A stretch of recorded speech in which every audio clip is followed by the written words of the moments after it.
রিশাদকে আগে থেকেই চিনতাম, ওকে খুব ভয় পেতাম, আজকে তা সত্যি হয়ে গেল। হারের পরে রিশাদকে নিয়ে প্রশংসা ভাসিয়ে একই মন্তব্য করলেন ওয়েস্ট ইন্ডিজের অধিনায়ক শাইখ হোপ। রীতিমতো হতবাক হয়ে গেলেন সঞ্চালক। বিস্তারিত জানতে ভিডিওটি না টেনে সম্পূর্ণ দেখার অনুরোধ রইল।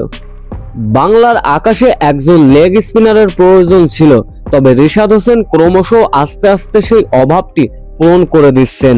রিশাদ যেন বনে যাচ্ছেন বাংলার সেরা লেগ স্পিনার। ব্যর্থ এশিয়া কাপ, আফগানিস্তান সিরিজ শেষে দেশে এসে আবারও ওয়েস্ট ইন্ডিজের বিপক্ষে বাংলাদেশের সিরিজ। প্রথম ওয়ানডেতে বাংলাদেশ যা করে দেখালো, এক কথায় অসাধারণ ইতিহাস গড়া ম্যাচ। শুরুতে ব্যাটিং করতে নেমে 207 রানে গুটিয়ে গিয়েছিল বাংলাদেশ। শুরুতে অবশ্য বোলিংয়ে নেমে রিশাদ তুলে নিলেন একাই 6টি উইকেট। 5 উইকেট শিকারের পর আল্লাহর সেজদায় মাটিতে লুটিয়ে পড়েন রিশাদ হোসেন। রিশাদের 6 উইকেটের দিনে ওয়েস্ট ইন্ডিজকে 74 রানে হারিয়ে বসে বাংলাদেশ।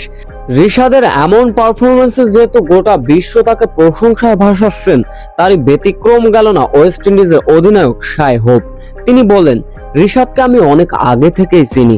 বিভিন্ন ধরনের ফ্রাঞ্চাইজি লিগ খেলে বেড়াচ্ছেন বিদেশে এই অল্প বয়সে, এবং বাংলাদেশের হয়ে ভালো একটা সম্ভাবনাময় ক্রিকেটার এই রিশাদ। আমি আগে থেকে ওকে চিনতাম, ওর বোলিংও দেখেছি। ওর প্রতি আমার একটা আলাদা ভয় ছিল বাংলাদেশে আসার আগে, সেই ভয়টি অবশ্য সত্যি হয়ে গেল।